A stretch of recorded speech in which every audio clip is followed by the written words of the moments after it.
نایب‌دارکننده دولتی روز 12 اکتبر سال 2022 از دادگاه نویه شومنصور برای ژورنالیست و بلاگر جوان تاجیک دلیر بوبیف که با تخلص دلیر امامعلی معروف است همچون جزا 10 سال و 6 ماه زندان را طلب کرده است.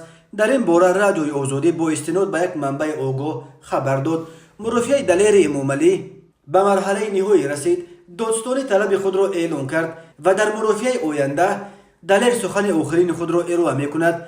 بعد از آن دادرس برای قبول حکم به خانه مشورتی می رود. خبر داده است منبع. دادگاه نویه شومنصور تحت ریاست دادرس دوران نظرزاده تازه روز 7 اکتبر به بررسی پرونده دلیر امامعلی آغاز کرد و طلب 2.5 سال زندان برای او علیکی در روز دوم مرافعه صدر داده است. دلیر امامعلی که روز 15 ایون سال 2022 همراه با همکارش عبدالله غربتی در پی نشر سلسله گزارش‌های ویدیویی با انتقاد از دادستان و دیگر رهبران نویه شومنصور دستگیر شد و صاحبکاری غیر قانونی، رساندن خبر دروغ و عضویت در سازمان‌های ممنوع عیبدار می‌شود. دلیر امامعلی در جریان بازپرسی‌ها تنها اتهامات صاحبکاری غیر قانونی را اعتراف کرده است ولی همکاری‌ها با سازمان‌های ممنوع را رد کرده بود.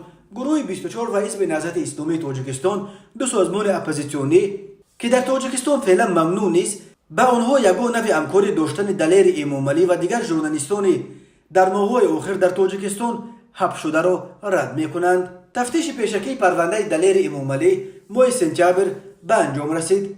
ادوکات شناخته عبدالرحمن شریپوف که طی 3 ماه از دلیر امامعلی حمایت کرد، 1 ماه قبل خبر داد که دلیر امامعلی ادوکات دیگر گرفته است و با همین او دیگر به حیث وکیل این ژورنالیست در مرافعه پروندهش اشتراک نمی‌کند. دلیر امامعلی هنرپیشه، ژورنالیست و بلاگر مستقل روز 15 ایون سال 2022 در پی نشر سلسله ویدیوها درباره تخریب خانه‌های مردم در محله پنجشیر نویه شومنصور به حبس گرفته شد. خود همان روز مقامات نویه شومنصور با بهانه گویا به کارمندان ملیسا زوراوری نشان دادن ژورنالیست عبدالله غربتی را که در تهیه ویدیوها به دلیر امامعلی کمک می‌رساند نیز به حبس گرفتند. از میانه‌های ماه مای به این طرف مقامات تاجیکستان دست کم 12 ژورنالیست و بلاگر از جمله 6 زاده بدخشان را به حبس گرفتند. از این شمار محمد سلطان علیکی به 7 سال زندان و عبدالله غربتی به 7.5 سال زندان محکوم شدند.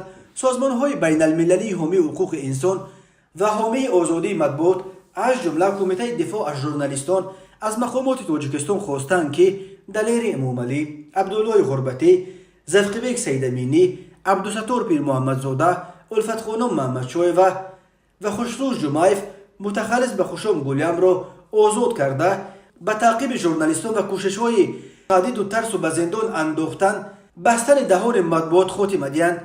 دوشنبه به این دعوت‌ها تا حال واکنش نکرده است.